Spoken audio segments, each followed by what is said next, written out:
Hare Krishna to all of you. तो आइए आज हम लोग जानते हैं सॉलिड, लिक्विड एंड गैस के बारे में। तो सॉलिड को हिंदी में बोला जाता है ठोस।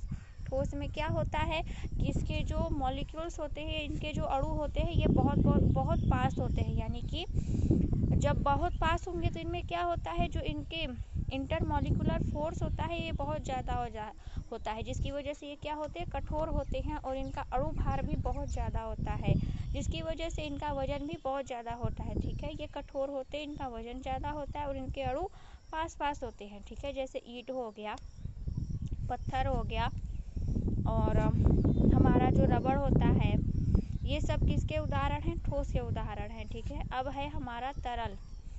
तरल में क्या आता है, तरल के जो अणु होते हैं ये ठोस की अपेक्षा कम पास होते हैं, यानी कि थोड़े से दूर होते हैं ठोस की अपेक्षा।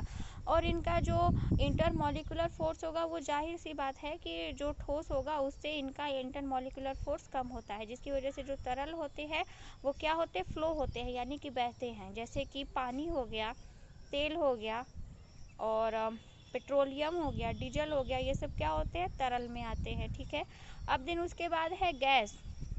गैस में क्या होता है, अच्छा, इनका जो लिक्विड होता है, यानी कि जो तरल पदार्थ होते हैं, इनका जो वेट होता है ये क्या होता है, ठोस से कम होता है। ठीक है, अब उसके बाद है गैस। गैसों में क्या होता है, इनके जो मॉलिक्यूल्स होते हैं, यानी कि जो अणु होते हैं, ये बहुत ज़्यादा दूर होते हैं। जब दूर होते हैं तो जाहिर सी बात है इनके जो इंटरमॉलिक्यूलर फोर्स होते हैं वो बहुत ही कम होता है। ठीक है, जिसकी वजह से इनका जो वॉल्यूम होता है, यानी कि इनका जो आयतन होता है, वेट होता है, ये बहुत ज़्यादा कम होता है। और एक बात, जो ठोस होते हैं उनका अपना एक भार होता है, लिक्विड का भी अपना भार होता है, और जो कंटेनर में डाला जाता है वो लिक्विड को जब कंटेनर में डाला जाता है तो वो उस कंटेनर का क्या कर लेती है, शेप ग्रहण कर लेती है। यानी कि जब हम पानी को बोतल में डालेंगे तो वो बोतल के आकार का हो जाएगा। ठीक है, और गैस में क्या होता है कि इनका न तो स्वयं का भार होता है और ना ही स्वयं